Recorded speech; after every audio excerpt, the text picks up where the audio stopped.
बातमीपत्रात आता पाहूया गल्लीपासून ते दिल्लीपर्यंतच्या ताज्या घडामोडींचा धावता आढावा। उपमुख्यमंत्री तथा राष्ट्रवादी काँग्रेसचे अध्यक्ष अजित पवार यांनी लोकसभा निवडणुकीत आपल्याकडून जी चूक झाली ती चूक या निवडणुकीत शरद पवार करत असल्याचा दावा केला। लोकसभा निवडणुकीत कुटुंबातील उमेदवाराविरोधात उमेदवार देण्याची मोठी चूक माझ्याकडून झाली, ती चूक आता त्यांच्याकडून होतीये असं ते म्हणालेत। अजित पवार यांनी सोमवारी बारामती विधानसभा मतदारसंघातून आपला उमेदवारी अर्ज दाखल केला। या ठिकाणी राष्ट्रवादीच्या शरद पवार गटाने योगेंद्र पवार यांना उमेदवारी दिली आहे। त्यांनीही आज आपला अर्ज शरद पवार आणि खासदार सुप्रिया सुळे यांच्या उपस्थितीत दाखल केला। यामुळे बारामतीत लोकसभेनंतर पुन्हा एकदा पवार विरुद्ध पवार असा सामना रंगणार आहे। अजित पवारांनी अर्ज दाखल करण्यापूर्वी मोठं शक्ती प्रदर्शन केलं। यावेळी पत्रकारांशी संवाद साधताना त्यांनी आपला प्रतिस्पर्धी उमेदवाराचा पक्ष लोकसभेला आपल्याकडून जी चूक झाली तीच करत असल्याचा दावा केला। लोकसभा निवडणुकीत बारामतीत शरद पवार यांच्या कन्या सुप्रिया सुळे यांना अजित पवार यांच्या पत्नी सुनेत्रा पवार यांनी आव्हान दिलं होतं। त्यात सुनेत्रा यांचा पराभव झाला होता। अजित पवार यासंबंधी म्हणाले, लोकसभेला सुप्रिया सुळे यांच्या विरोधात सुनेत्रा पवार यांना उभं करून मी चूक केली, पण आता योगेंद्र पवार यांना माझ्या विरोधात उभे करून तीच चूक ते करतायत। त्यांनी असं करायला नको होतं। लोकशाही शासन पद्धतीत सर्वांना निवडणूक लढवण्याचा अधिकार आहे। निवडणुकीत माझ्या विरोधात उभा राहणारा प्रत्येक उमेदवार स्ट्रॉंगच असल्याचं मानून आम्ही आतापर्यंत प्रचार केला। यंदाच्या निवडणुकीतही तीच परिस्थिती असेल। यंदा विरोधात कोणताही उमेदवार असला तरी बारामतीकर मला चांगल्या मताने निवडून देतील असं मला विश्वास आहे। दरम्यान योगेंद्र पवार हे अजित पवार यांचे पुतणे आहेत। ते अजित पवार यांचे बंधू श्रीनिवास पवार यांचे सुपुत्र आहेत। राष्ट्रवादी काँग्रेस शरदचंद्र पवार पक्षाचे अध्यक्ष शरद पवारांनी महाविकास आघाडीतील घटक पक्ष कोण किती जागांवर लढेल याची कोणतीही माहिती आपल्याला नसल्याचं स्पष्ट केलंय। शरद पवार स्वतः महाविकास आघाडीचे कर्ते धर्ते आहेत, त्यामुळे त्यांनीच असं विधान केल्यामुळं राजकीय वर्तुळात आश्चर्य व्यक्त केलं जातंय। दरम्यान बारामतीची जनता योगेंद्र पवारांसारख्या नव्या पिढीच्या नव्या नेतृत्वाच्या मागे आपली ताकद उभी करेल असा ठाम विश्वासही शरद पवारांनी यावेळी व्यक्त केलाय। राष्ट्रवादीच्या शरद पवार गटाने बारामती विधानसभा मतदारसंघातून योगेंद्र पवार यांना उमेदवारी दिली आहे। योगेंद्र यांचा सामना इथं आपले चुलते तथा राज्याचे उपमुख्यमंत्री अजित पवार यांच्याशी होईल। त्यांचा अर्ज भरण्यासाठी स्वतः शरद पवार आले होते। योगेंद्र यांचा अर्ज भरल्यानंतर शरद पवारांनी माध्यमांशी संवाद साधला। त्यात ते म्हणाले, महाराष्ट्रातील सर्वच जिल्ह्यांचा आढावा मी सतत घेतोय। लोकसभा निवडणुकीत जनतेनं महाविकास आघाडीला प्रचंड प्रतिसाद दिला, त्याची नोंद आम्ही आमच्या अंतःकरणात ठेवली आहे। आता महाराष्ट्र विधानसभेची निवडणूक प्रक्रिया सुरू झाली आहे। महाविकास आघाडी राज्यातील सर्व जागा लढवत आहे। आमच्या मित्र पक्षात एकवाक्यता निर्माण करण्याचा प्रयत्न आहे। आमचे 90 ते 95% जागांवर आमचं एकमत झालंय। शरद पवार म्हणाले, काही ठराविक जागांवर विचार विनिमय सुरू आहे।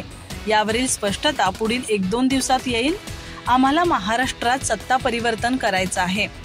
महाराष्ट्रातील जनतेचे अनेक प्रश्न आहेत, पण ज्यांच्या हातात सत्ता आहे त्यांच्याकडून ते सोडवले गेले नाहीत। त्यामुळे अलीकडच्या काळात जी पक्षफुटी, पक्षाची मोडतोड करणं, सत्तेसाठी नको तिथं तडजोडी करणं, आपल्या विचारांशी प्रतारणा करणं हे प्रकार ज्या घटकांनी महाराष्ट्रात केले त्याच्या विरोधात जनतेपुढे जाऊन भूमिका मांडणे आणि परिवर्तनाला जनतेला तयार करणं ही भूमिका आमच्याकडून केली जाईल। महाराष्ट्रात जनतेच्या हिताची दखल घेणारे बेरोजगारी, शेतकरी समस्या, महागाई, कामगारांचे प्रश्न, दलित, आदिवासी, महिलांचे प्रश्न सोडवण्यासाठी आमची आघाडी सातत्याने प्रयत्नांची पराकाष्ठा करेल असा विश्वास मी महाराष्ट्राच्या जनतेला देतो असं शरद पवार म्हणाले। दक्षिण सोलापूर विधानसभा मतदारसंघाच्या मुद्द्यावरून शिवसेना उद्धव बाळासाहेब ठाकरे पक्षाचे खासदार संजय राऊत काँग्रेसला निर्वाणीचा इशारा दिल्यानंतर काँग्रेस प्रदेशाध्यक्ष नाना पटोले यांनी राऊतांना हा विषय संपवण्याचा सल्ला दिलाय। काँग्रेसला कोकणात जागा मिळाली नाही, मग आम्ही काय करायचं? संजय राऊत यांनी हा विषय आता संपवला पाहिजे। आपल्याला आपसात नव्हे तर महायुती विरोधात लढायचं आहे। त्यामुळे संजय राऊत यांनी आपली भूमिकाही त्यांच्या विरोधात मांडली पाहिजे असं ते म्हणाले। संजय राऊत यांनी सोमवारी पत्रकारांशी संवाद साधताना काँग्रेसने सोलापूर दक्षिण विधानसभा मतदारसंघात दिलेल्या उमेदवारीवर तीव्र नाराजी व्यक्त केली होती। या ठिकाणी ठाकरे गटाने यापूर्वीच उमेदवार जाहीर केला असताना काँग्रेसनं इथं उमेदवार देण्याची काहीच गरज नव्हती असं ते म्हणाले। त्यांच्या या विधानावर काँग्रेस प्रदेश अध्यक्ष नाना पटोले यांनी त्यांना आपसात नव्हे तर महायुती विरोधात लढण्याचा सल्ला दिला। नाना पटोले म्हणाले, संजय राऊत यांची नाराजी असणं हे त्यांचं वैयक्तिक मत आहे। आम्हालाही कोकणात एकही जागा मिळाली नाही, मग आम्ही काय करायचं? कुणाला किती जागा मिळाल्या हा विषय नाही। संजय राऊत यांनी हा विषय क्लोज केला पाहिजे। आपल्याला महायुती विरोधात लढायचं आहे, त्यामुळे त्यांनी आपली तोफ विरोधकांवर डागली पाहिजे, हा माझा त्यांना प्रेमाचा सल्ला आहे। राज ठाकरे यांचे सुपुत्र अमित ठाकरे आज माहीम मतदारसंघातून आपला उमेदवारी अर्ज भरणार आहेत। अमित ठाकरे यांनी उमेदवारी अर्ज दाखल करण्यापूर्वी माध्यमांशी संवाद साधत आदित्य ठाकरेंवर टीका केली। तुम्ही लोकप्रतिनिधी असाल तर तुम्ही लोकांसाठी उपलब्ध असायला हवं, असं म्हणत अमित यांनी आदित्य ठाकरेंवर टीका केली। वरळीतून संदीप देशपांडे जिंकतील असा विश्वासही त्यांनी व्यक्त केला। विधानसभा निवडणुकीसाठी उमेदवारी अर्ज भरण्यासाठी 29 ऑक्टोबर ही शेवटची तारीख आहे, तर 4 नोव्हेंबर पर्यंत उमेदवारांना आपला अर्ज मागे घेता येणार आहे। आदित्य ठाकरे यांनी वरळी विधानसभा मतदारसंघातून उमेदवारी अर्ज दाखल केलाय, तर अमित ठाकरे देखील पहिल्यांदाच निवडणुकीच्या रिंगणात उतरलेत। त्यामुळे उद्धव ठाकरे विरुद्ध राज ठाकरे या राजकीय स्पर्धेनंतर आता आदित्य ठाकरे विरुद्ध अमित ठाकरे हा सामना महाराष्ट्राच्या जनतेला पाहायला मिळणार आहे। अमित ठाकरे यांनी वरळी विधानसभा मतदारसंघाचे आमदार आदित्य ठाकरे यांच्यावर विकास कामावरून टीका केली आहे। वरळीत विकास कामं झालेली नाहीत, तिथले आमदार लोकांसाठी उपलब्ध नव्हते, लोकांना त्यांची थेट भेट घेता येत नव्हती। लोकप्रतिनिधी असताना लोकांसाठी उपलब्ध असायला हवं, पण ते झालं नाही, अशी टीका त्यांनी आदित्य ठाकरेंवर केली आहे। तिथले आमदार लोकांसाठी उपलब्ध नसल्यामुळे आम्हाला उमेदवार द्यावा लागला। संदीप देशपांडे यांचं काम उत्तम आहे, ते वरळी मतदारसंघातून नक्कीच जिंकतील असा विश्वास अमित ठाकरे यांनी व्यक्त केलाय। पुण्यातील कल्याणीनगर परिसरात 19 मे रोजी मध्यरात्री बिल्डर विशाल अग्रवालच्या 17 वर्षीय मुलाने मद्यपार्टी केल्यानंतर विना नंबरची पोर्शे कार भरधाव चालवून अनिश अवधिया आणि अश्विनी कोष्ट या अभियंत्यांच्या दुचाकीस पाठीमागून धडक देत त्यांचा बळी घेतला। या प्रकरणात अग्रवाल याला वाचवण्यासाठी मध्यरात्री घटनास्थळी आणि पोलीस ठाण्यात दाखल झालेले स्थानिक वडगाव शेरीचे आमदार सुनील टिंगरे यांची पोलीस चौकशी देखील झाली, मात्र त्यांचे दोषारोपपत्रात नाव आलं नाही।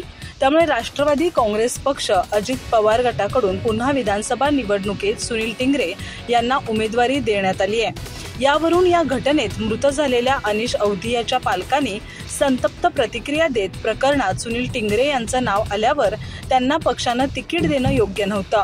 लोक सर्व राजकारण जवळून पाहत असतात, त्यांना सर्व समजतं, त्यामुळे योग्य तो निर्णय मतदार निवडणुकीत घेतील। आम्ही या प्रकरणात मुंबई उच्च न्यायालयात याचिका दाखल करून सुनील टिंगरे यांचा गुन्ह्यात सहभाग नोंदवण्यात यावा याबाबत लवकरच दाद मागणार आहोत, अशी माहिती त्यांनी दिव्य मराठीशी बोलताना दिली। अनिश अवधिया यांचे मध्य प्रदेशच्या उमरिया जिल्ह्यात बांधवड इथं राहणारे वडील ओम अवधिया म्हणाले, महाराष्ट्राचे उपमुख्यमंत्री अजित पवार यांनी सुनील टिंगरे यांची या प्रकरणात कोणतीही चूक नसून त्यांना अडकवलं गेल्याचं चुकीचं स्पष्टीकरण दिलंय। या प्रकरणात पोलिसांवर तसंच रुग्णालय प्रशासनावर मोठा राजकीय दबाव होता। या प्रकरणातील सत्य जनतेसमोर येण्यासाठी या घटनेची सीबीआय चौकशी होणं आवश्यक आहे। आमदारांचा कोणताही केसशी संबंध नव्हता, तर त्यांनी पहाटे 4 वाजता पोलीस ठाण्यात येण्याची गरज नव्हती। विधानसभा निवडणुकीसाठी भाजपकडून आपल्या उमेदवारांची 3री यादी जाहीर करण्यात आली आहे। पहिल्या यादीमध्ये भाजपकडून सर्वाधिक 99 उमेदवारांची घोषणा करण्यात आली होती, तर दुसऱ्या यादीमध्ये 22 उमेदवारांच्या नावाची घोषणा करण्यात आली होती। आता भाजपकडून आपली 3री यादी जाहीर करण्यात आली आहे। यामध्ये 25 उमेदवारांच्या नावांची घोषणा करण्यात आली आहे। आतापर्यंत भाजपनं 3 याद्यांमधून महायुतीमध्ये सर्वाधिक 146 उमेदवारांची घोषणा केली आहे। भाजपच्या 3ऱ्या यादीमध्ये माळशिरसमधून पुन्हा एकदा राम सातपुते यांना उमेदवारी देण्यात आली आहे। राम सातपुते यांचा लोकसभा निवडणुकीमध्ये पराभव झाला होता। काँग्रेस उमेदवार प्रणिती शिंदे या विजयी झाल्या होत्या। या पराभवानंतर आता त्यांना भाजपकडून माळशिरसमधून विधानसभेची उमेदवारी देण्यात आली आहे, तर आष्टीमधून सुरेश धस यांना उमेदवारी जाहीर करण्यात आली आहे। आर्वीतून सुमित वानखेडे, वर्सोव्यातून भारती लवेकर, कारंजा सई डहाळे, सावनेर आशिष देशमुख यांना उमेदवारी जाहीर झाली आहे। सलमान प्रकरणापासून दूर राहा, नाहीतर तुझी पण हत्या करेल, अशी धमकी आता गुंड लॉरेन्स बिश्नोई याने थेट एका खासदाराला दिली आहे। लॉरेन्सने ज्या खासदाराला धमकी दिली आहे त्याचं नाव खासदार पप्पू यादव असं आहे. बिहारच्या पूर्णिया येथील खासदार पप्पू यादव यांना जीवे मारण्याची धमकी आली आहे. धमकी लॉरेन्स बिश्नोईने दिली असल्याचं देखील सांगण्यात येत आहे. कॉल करून धमकी देणारी व्यक्ती पप्पू यादव यांच्या ठिकाणांची रेकी करत असल्याची माहिती समोर आली आहे. एवढंच नाही तर पप्पू यादव यांना सलमान खान याच्या प्रकरणापासून दूर राहा असं चेतावणी देखील देण्यात आली आहे. पप्पू यादव यांनी बिहारच्या DGPला या प्रकरणाची माहिती दिली, जेणेकरून त्यावर कारवाई करता येईल. धमकी देणाऱ्या व्यक्तीने आणखी एक धक्कादायक दावा केलाय. लॉरेन्स बिश्नोई तासाला 1 लाख रुपये देऊन जेलमध्ये जॅमर बंद करून पप्पू यादवशी बोलण्याचा प्रयत्न करतोय. मात्र पप्पू यादव फोन उचलत नाहीत असा धक्कादायक दावा धमकी देणाऱ्या व्यक्तीने केलाय. त्यामुळे सर्वत्र खळबळ माजली आहे. मनसे अध्यक्ष राज ठाकरे यांचे सुपुत्र अमित ठाकरे शक्ती प्रदर्शन करत उमेदवार अर्ज दाखल करतायत. अमित ठाकरे माहीम विधानसभा मतदारसंघातून महाराष्ट्र नवनिर्माण सेनेच्या तिकिटावर रिंगणात उतरले आहेत. यावेळी त्यांनी उद्यान गणेशातील गणपती बाप्पाचे आशीर्वाद घेतले. तसंच मीनाताई ठाकरे, छत्रपती शिवाजी महाराज यांच्या पुतळ्यांनाही अभिवादन केलं. माध्यमांशी बोलताना त्यांना शिवसेनेचे विद्यमान आमदार सदा सरवणकर यांची भेट घेणार का असा प्रश्न विचारला असता सरवणकरांना का भेटू असा प्रतिप्रश्न अमित यांनी केलाय. माध्यमांच्या प्रतिनिधींशी संवाद साधताना अमित ठाकरे म्हणाले की देवदर्शन करणं मला आवडतं. शिवाजी पार्क मैदानात मी फेरी मारायला येतो तेव्हा गणेश उद्यान किंवा छत्रपती शिवाजी महाराजांच्या पाया पडत असतो. मी देवाला मानतो. डॉक्टर बाबासाहेब आंबेडकर यांची चैत्यभूमी असो किंवा अन्य देवदेवता, मी नेहमीच नतमस्तक होतो. देवाजवळ कुठलंही साकडं घातलं नाही, काहीही मागितलं नाही. मी फक्त आभार मानतो असं अमित ठाकरे म्हणाले. मासाहेब अर्थात मीनाताई ठाकरे यांच्या पुतळ्याला अभिवादन केलं. घरातून निघताना पप्पांच्या पाया पडलो. बाळासाहेब माझे आजोबा आहेत, त्यांच्याही स्मृतीस्थळी जाणार आहे. पुढे प्रबोधनकार ठाकरे चौकात जाऊन त्यांचेही आशीर्वाद घेणार असं अमित म्हणाले. याविषयी बोलत असतानाच पत्रकारांनी सदा सरवणकर यांची भेट घेणार का असा प्रश्न विचारला. त्यावर हसतच अमित ठाकरेंनी सरवणकरांना का भेटू, बाकीचे सगळे महापुरुष आहेत असं उत्तर दिलं.